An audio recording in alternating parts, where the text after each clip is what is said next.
ಇನ್ನು ಬಿಡದಿ ವಿಚಾರಕ್ಕೆ ಸಂಬಂಧಪಟ್ಟಂಗೆ ಮಾತಾಡಬೇಕು. ಬಿಡದಿ ವ್ಯಾಪ್ತಿನಲ್ಲಿ ಅನಿತಾ ಕುಮಾರಸ್ವಾಮಿ ಹೊಂದಿರುವಂಥ ಜಮೀನು ಎಷ್ಟು? ಇದಕ್ಕೆ ಸಂಬಂಧಪಟ್ಟಂಗೆ ಆರೋಪ ಪ್ರತ್ಯಾರೋಪ. ಎಂ.ಬಿ. ಪಾಟೀಲ್ ಮಾಡಿದಂಥ ಆರೋಪ. ಎಂ.ಬಿ. ಪಾಟೀಲ್ ಹೇಳಿದ್ರು 100 ಎಕರೆ ಇದೆ ಅನ್ನುವಂಥ ಮಾತು. ಅದಕ್ಕೆ ಅನಿತಾ ಕುಮಾರಸ್ವಾಮಿ ಹೇಳಿದ್ದಾರೆ ನನ್ನ ಹೆಸರಲ್ಲಿರೋದು 32 ಎಕರೆ ಜಮೀನು ಮಾತ್ರ. ನೀವು ಹೇಳಿರೋ ಪ್ರಕಾರ 100 ಎಕರೆ ಅಲ್ಲ. ಅದಕ್ಕೆ ಎಂ.ಬಿ. ಪಾಟೀಲ್ ಸುಮ್ಮನಿದ್ದಾರೆ ಅಂದ್ಕೋಬೇಡಿ. ಎಂ.ಬಿ. ಪಾಟೀಲ್ ಕೂಡ ತಿರುಗೇಟನ್ನು ಕೊಟ್ಟಿದ್ದಾರೆ. ಇದು ನಾನು ಹೇಳಿದ್ದಲ್ಲ, ಇದು ಕುಮಾರಸ್ವಾಮಿಯವರೇ ಹೇಳಿದ್ದು ಅನ್ನುವಂಥ ಮಾತನ್ನು ಎಂ.ಬಿ. ಪಾಟೀಲ್ ಹೇಳಿದ್ದಾರೆ. ಬನ್ನಿ ಹಾಗಾದರೆ ಅನಿತಾ ಕುಮಾರಸ್ವಾಮಿ ಮಾಡಿರುವಂಥ ಟ್ವೀಟ್ ಏನು ತೋರಿಸ್ತೀವಿ ನೋಡಿ. Hotel Management with AI. Join IIHM, International Institute of Hotel Management.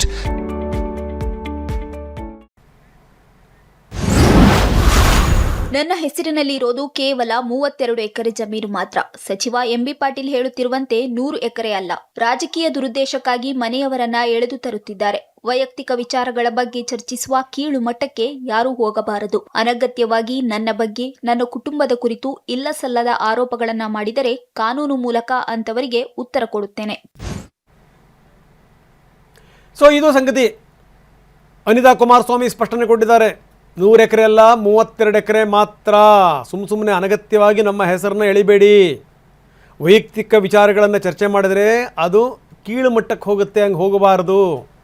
ಅನಗತ್ಯವಾಗಿ ನನ್ನ ಬಗ್ಗೆ, ನನ್ನ ಕುಟುಂಬದ ಬಗ್ಗೆ ಇಲ್ಲಸಲ್ಲದ ಆರೋಪಗಳನ್ನು ಮಾಡಬಾರದು. ನೀವೇನಾದರೂ ಇದೇ ರೀತಿ ಮುಂದುವರಿಸಿದರೆ ಕಾನೂನಿನ ಮುಖಾಂತರ ನಿಮಗೆ ಉತ್ತರ ಕೊಡ್ತೀನಿ. ಸೊ ಯಾವಾಗ ಅನಿತಾ ಕುಮಾರಸ್ವಾಮಿ ಮಾತನ್ನು ಹೇಳಿದ್ರಲ್ಲ, ಅದಾದ ಮೇಲೆ ಎಂ.ಬಿ. ಪಾಟೀಲ್ ಸುಮ್ಮನೆ ಇರ್ತಾರ? ಎಂ.ಬಿ. ಪಾಟೀಲ್ ಕೂಡ ಇದಕ್ಕೆ ಸಂಬಂಧಪಟ್ಟಂಗೆ ಸ್ಪಷ್ಟನೆ ಕೊಟ್ಟರು, ಪ್ರತಿಕ್ರಿಯೆ ಕೊಟ್ಟರು. 100 ಎಕರೆ ಜಮೀನು ಅನ್ನುವಂಥದ್ದು ಇದೆಯಲ್ಲ, ಇದು ನಾನು ಹೇಳಿದ್ದಲ್ಲ, ಇದು ಎಚ್.ಡಿ. ಕುಮಾರಸ್ವಾಮಿಯವರು ಹೇಳಿದ್ದು, ನಿಮ್ಮ ಮನೆಯವರೇ ಹೇಳಿದಂಥ ಮಾತು. ಅದನ್ನು ನಾನು ಪುನರುಚ್ಚಾರ ಮಾಡಿದ್ದೀನಿ ಅನ್ನುವಂಥ ಮಾತನ್ನು ಪಾಟೀಲರು ಹೇಳಿದ್ದಾರೆ. ಹಿಂದೆ ಅವ್ರು ಹೇಳಿದ್ದೇನು, ಈಗ ಮತ್ತೆ ಪಾಟೀಲರು ಹೇಳ್ತಿರುವಂಥದ್ದೇನು, ಬನ್ನಿ ತೋರಿಸ್ತೀವಿ. ಮತ್ತು ಇನ್ನೊಂದು ಮಾಹಿತಿ ಹೊರಗೆ ಬಂದಿದೆಯಲ್ಲ, ಅನಿತಾ ಕುಮಾರಸ್ವಾಮಿ ಅವ್ರದ್ದು 100 ಎಕರೆ ಇದೆ ಅಂಥೇಳಿ.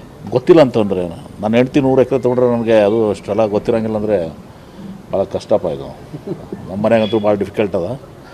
ಅವ್ರ ಮನೇಲಿ ಏನಿದೆ ವೈಯಕ್ತಿಕ ನಾನು ಮಾತಾಡೋಕ್ಕೆ ಹೋಗೋದಿಲ್ಲ ಏನ್ರಿ. ಬಟ್ ಇದೆಲ್ಲನೂ ಅವರಿಂದ ಪ್ರಾರಂಭ ಆಗಿದ್ದು, ಸುಮ್ಮನೆ ರಾಜಕೀಯ ಬರೆಸ್ತಾ ಇದ್ದಾರೆ ಅದರಲ್ಲಿ. ಸ್ವಾಮಿಯವರೇ ಹೇಳಿಕೆ ನೀಡಿದ್ದೆ ನಾನು ನೋಡಿದ್ದೀನಿ. ನನ್ನ ಗೊತ್ತಿಲ್ಲ ನನಗೆ, ಅವರು ಅನಿತಾ ಕುಮಾರಸ್ವಾಮಿಯವರು ಇಲ್ಲಿ ಭೂಮಿ ತೊಗೊಂಡಿದ್ದು ನನಗೆ ಗೊತ್ತಿಲ್ಲ ಅಂತ ಹೇಳಿದರು. ಹೀಗಾಗಿ ಒಂದು ವೇಳೆ ಅವ್ರದ್ದು ಇರ್ದಿದ್ದರೆ ಅವರು ಸ್ಪಷ್ಟೀಕರಣ ಕೊಟ್ಟು ನಮ್ಮ ನಿಖಿಲ್ ಕುಮಾರಸ್ವಾಮಿಯವರು ನಮ್ಮ ತಾಯಿಯವರ ಜಮೀನಿಲ್ಲ ಅಂತೋ, ಅಥವಾ ಅನಿತಾ ಕುಮಾರಸ್ವಾಮಿ ಅಕ್ಕ ಅವ್ರು ನಂದು ಇಲ್ಲ ಅಂತ ಹೇಳಿದ್ರೆ ಮುಗಿದೋಗ್ತದೆ ಮ್ಯಾಟ್ರು. ಇಷ್ಟಕ್ಕೆ ಯಾಕೆ ಅದನ್ನು ಸ್ಪಷ್ಟೀಕರಣ ಕೊಡೋದಲ್ಲ, ರಾಜಕೀಯವಾಗಿ ಅದು ಆ ಕೂಗೆಬ್ಬಿದೆ. ಒಂದು ವೇಳೆ ಇರ್ದಿದ್ರೆ ಮುಗೀತಲ್ಲ ಅಲ್ಲಿಗೆ. ನಂದು ಭೂಮಿ ಇಲ್ಲ ಅಂದರೆ ಮುಗಿದೋಯ್ತು. ಅದಕ್ಕೆ ಯಾಕೆ ಎಷ್ಟು ಇದು ಮಾಡ್ಕೋದಾಗ್ತದೆ? ಸ್ಪಷ್ಟೀಕರಣ ಕೊಟ್ಬಿಟ್ರೆ ಗೊತ್ತಾಗ್ಬಿಡ್ತದೆ ಜನಕ್ಕೆ.